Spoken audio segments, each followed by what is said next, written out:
அங்கே மாலை மயக்கம் யாருக்காக? இங்கே மயங்கும் 2 பேருக்காக.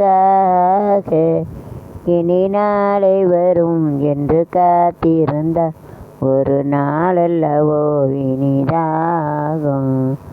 அங்கே மாலை மயக்கம் யாருக்காக? மணங்கும் 2 பேருக்காக.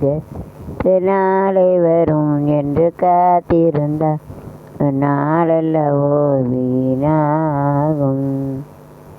ஏற்று தருவது காதலின் மயக்கம் இலையில் மயக்கம் ஏற்றுக்கொள்வது காதுக்கு கேட்டால் தருவது வழக்கம். அங்கே மாலை மயக்கம் யாருக்காக? மயங்கும் 2 பேருக்காக. நாளை வரும் என்று காத்திருந்தால் ஒரு நாளல்லவோ வீணாகும்.